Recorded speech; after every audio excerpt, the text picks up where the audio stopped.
ঈদ তো চলে আসলো, অভাবের জন্য এই ঢাকা শহরে এসে অনেকদিন রিক্সা চালালাম। এবার বউ ছেলে মেয়ের জন্য ঈদের নতুন জামা কাপড় কিনে বাড়ি ফিরতে হবে। কবে বাড়ি যাব সবাই সেই পথ চেয়ে রয়েছে। কষ্ট করে বউ ছেলে মেয়ের মুখে হাসি ফোটাতে পারলি সেটাই আমার ঈদের খুশি। ওরে আল্লাহ, এই দোকানে কত সুন্দর সুন্দর জামা কাপড় দেখা যাচ্ছে। দেখি ভিতরে যাই একটু দেখি ভালো জামা কাপড় আছে কিনা। থাকলি বউ ছেলে মেয়ের জন্য এই জায়গাতেই জামা কাপড় নিয়ে যাবো ঈদি। ওরে আল্লাহ, এর মধ্যে ঠান্ডা ঠান্ডা লাগতেছে কেন? এর মধ্যে মনে হয় বরফ লাগানো রয়েছে। ওরে আমার খোদা, এনে কি সুন্দর সুন্দর জামা কাপড় রয়েছে। এত সুন্দর সুন্দর জামা কাপড়, এগুলো নিলি আমার বউ ছেলে মিলে খুব খুশি হবে না। জামা কাপড় তালি হ্যানতেই নিতে হবে। কি ভাই তাকায় রয়েছেন কি জন্য? কি লাগবে? এই দেখো তো কি লাগবে। কি লাগবে ভাই? 22 টাকার ভালো জামা কাপড় আছে? আমার মেয়ের জন্য একটা জামা আর আমার বাড়ি এলার জন্য একটা 3 পিস লাগবে। ভালো 3 পিস আর জামা আছে ভাই? হ্যাঁ ভাই, অবশ্যই আছে। ঈদে নতুন মাল এসে, দাঁড়ান আমি দেখাচ্ছি আপনার। আচ্ছা ভাই, একটু ভালো দেখে দেখাইন। ঠিক আছে ভাই? আচ্ছা ভাই দেখাচ্ছি। কোনটা দেখানো যায়?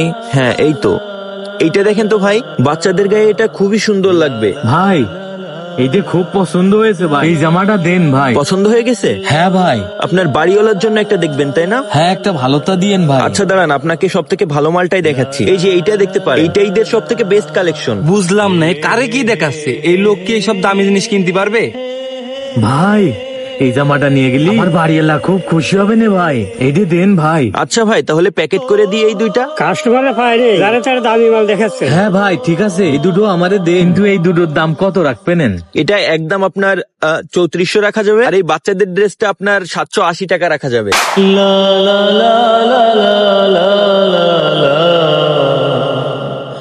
3400 780 টাকা? ওরে আল্লাহ, 4180 টাকা হচ্ছে ভাই। 4180 টাকা? তাহলে এখন কি করা যায়? আচ্ছা ভাই। জি ভাই বলেন। রাখেন, আমি নিবানে, আমি একটু আসতেছি ভাই। আচ্ছা ভাই, তাহলে প্যাকেট করে রাখবো?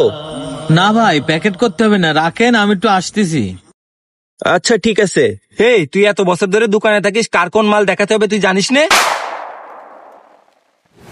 রিক্সাটাও ওই পাশে থুয়ে আসলাম, আবার এই পাশে একটু যাতে হবে। যাক আল্লাহ ভরসা। এই তো রাস্তার পাশে ফুটপথে কম দামে পুরনো জামা কাপড় পাওয়া যাবে না। এই জায়গাতে আমার নিজের জন্য কম দামে পুরনো কিছু জামা কাপড় কিনতে হবে। দেখেছিস ওই লোক কনে যাচ্ছে? ওই লোক ফুটপাতের মাল কিনতে যাচ্ছে, আর তুই ওই লোকের দামি মাল দেখাচ্ছিস। লোকের পোশাক আর গেট আপ দেখলি তুই বুঝিস না কার কোন মাল দেখাতে হবে? যা মাল ভিতরে রাখ। রাখতেছি ভাই। যত সব। কি লাগবে ভাই বলেন? বলছি কি ভাই, আপনাদের দোকানে কি পুরনো পাঞ্জাবি আছে আর প্যান্ট শার্ট আছে? ভাই এখানে সবই পুরনো, আপনার কি লাগবে দেখেন। আচ্ছা ভাই, একটা পাঞ্জাবি আর একটা প্যান্ট কত নেবেন? ভাই এখানে সব কম দামি মাল, যে মাল দেখতেছেন ভাই সব 150 করে। ভাই একটা পাঞ্জাবি আর একটা প্যান্ট 200 টাকা রাখেন, আমার কাছে বেশি টাকা নেই ভাই, ইনকাম হয়নি ভালো। ওই বাড়িওয়ালারা মানবেন না তো ঈদি কিছু না নিলি, এই জন্যই মনে করলাম একটু কমের মধ্যে নিবানে। নিজের জন্য কিছু কিনতে চাইলাম না। এখন আমি যদি কিছু না আনি তাহলে বাড়িওয়ালা তা শুনবেন না, এই জন্য আর কি মনে করলাম কিছু একটা নিয়ে যায়, না হলে ওদের মানাতে পারবেন না। দিয়া তো যাই না, এখন আপনার কাছে টাকা নেই, আপনার দিকে তাকে কি আর করবো। নেন, আপনি নেন, 200 টাকাই দেন, যান। এই নেন ভাই দেখেন। হ্যাঁ ভাই দেখি কিরকম। পাঞ্জাবিতে দাগ লেগে রয়েছে, পুরনো পাঞ্জাবি তো, যাওয়ার আগে ধুয়ে নিয়ে যেতে হবে না। আচ্ছা ভাই দেন তাহলে। দেন ভাই, প্যাকেট করে দি, আর দেখা লাগবে না। দাঁড়ান ভাই, গাড়িতে টাকাটা বের করে নি। এই নেন ভাই। আবার কিছু লাগলে আইসেন। আচ্ছা ঠিক আছে ভাই। যাক, আমার ঝামেলাটা তো দূর করলাম। বাকি টাকা দিয়ে এবার ডগেরটা কিনতে হবে। ভাই ওই সেই দুটো দেন ভাই, কিন্তু একটু কথা আছে ভাই আপনার সাথে। কি ব্যাপার? এই লোক আবার এই জায়গায় কি জন্য আছে? ভাই আপনি আইছেন? হ্যাঁ ভাই, আমি কইলাম না আমি আসতেছি। ওই রাস্তার পাশের একটা পুরনো প্যান্ট একটা পাঞ্জাবি কিনতে গেলাম আমার জন্য। আমি যা পরি ভাই, কিন্তু বউ ছেলেবেলের তো খারাপ জিনিস পরাতে পারবো না ভাই। তাছাড়া ভাই আমার এইটাও কেনার কোনো ইচ্ছা ছিল না। কিন্তু আমি যদি কিছু না আনি তাহলে ওগুলো কিছু নেবেন না ভাই, রাগ করবে না।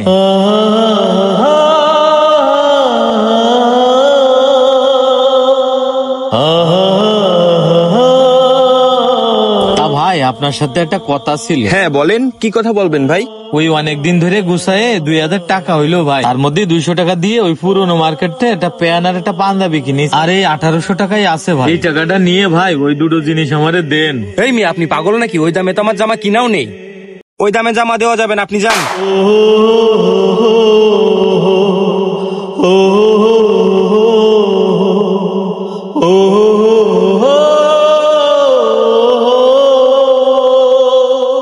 আচ্ছা ঠিক আছে ভাই, নেন, আপনার টাকা দেওয়া লাগবে না, আপনি নিয়ে যান। কি ব্যাপার? আমার দোকানের মাল ও ফ্রিতে দিয়ে দেওয়ার কথা বলে, ও এত বড় সাহস পেলে কোথায়? আজকে ওর একদিন কি আমার একদিন?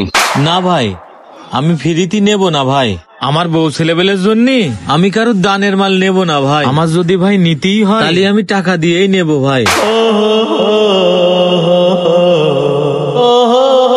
আচ্ছা ঠিক আছে ভাই, সমস্যা নেই, আপনি 1800 টাকাই দেন। আচ্ছা ভাই ঠিক আছে, এই নেন টাকা। বাড়ির সবাই মেলা খুশি হবে না ভাই। আচ্ছা ভাই সমস্যা নেই, কিছু লাগলে আবার আসবেন, এই নেন। বাহ, প্যাকেটটাও তো সুন্দর ভাই, বাড়ির লোকজন মেলা খুশি হবে না। ভালো থাকেন ভাই। আচ্ছা, ঠিক আছে। আল্লাহ হাফেজ। এই তুই এটা কি করলি? যেখানে আমি বলেছি ওই মাল 4100 টাকা নিচে সেল দেওয়া যাবে না, তারপরেও 1800 টাকা সেল দেওয়ার সাহস কি করে হলো তোর? তুই আজকে আমার দোকান থেকে বের হয়ে যাবি।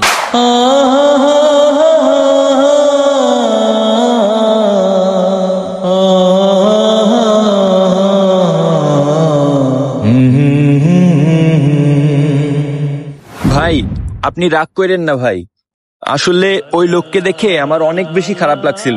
আমি ঈদে যে বোনাসটা পাবো না ভাই, আপনি ওই বোনাসের টাকা থেকে বাকি টাকাটা কেটে রেখেন ভাই। আর দেখেছেন ভাই, উনি নিজের জন্য ওই ফুটপাতের থেকে জামা কাপড় কিনছে, কিন্তু তার স্ত্রী এবং সন্তানদের জন্য দামি জিনিসটাই চয়েস করেছে ভাই। তাই আমি চাই নাই তাদের ঈদের খুশিটা মারা যাক ভাই।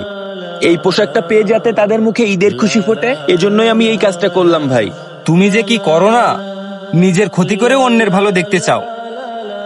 আচ্ছা যাক, এগুলো আর করো না, ঠিক আছে? যাও কাজ করো। আপনি চিন্তা করেন না, আমি ক্ষতিপূরণ দিয়ে দিব ভাই। আচ্ছা কাজ করো। এটা কোনো গল্প নয়, বাস্তবতা থেকেই বলছি। প্রতিটা পুরুষই নিজের সুখের থেকে বড় করে দেখে তার পরিবারের হাসি। সে নিজে কমে থাকে যাতে পরিবারটা ভরে থাকে, নিজেরটা পুরনো হলেই বাকি, পরিবারের মুখে হাসি থাকলেই তো ঈদ। প্রতিটা পুরুষই রাজা হয় না, কিন্তু তারা তাদের পরিবারকে রাজার মতো ভালোবাসে। নিজেরটা পুরনো হোক, কিন্তু পরিবারের ঈদের জামাটা যাতে নতুন হয়, এটা প্রতিটা পুরুষেরই চাওয়া। বউ সন্তান হাসলে তবেই সেই ভাবে আমার ঈদ হয়ে গেছে। আর প্রতিটা বাবাই বলে না যে তারা ভালোবাসে, কিন্তু তাদের কাজই বলে দেয় যে তারা পরিবারকে কতটা ভালোবাসে। এরকম পরিবারের জন্য ত্যাগ করা প্রতিটা বাবাই যেন সুস্থ থাকে, এটাই কামনা করছি। আর সবার জন্য ঈদের শুভেচ্ছা রইল।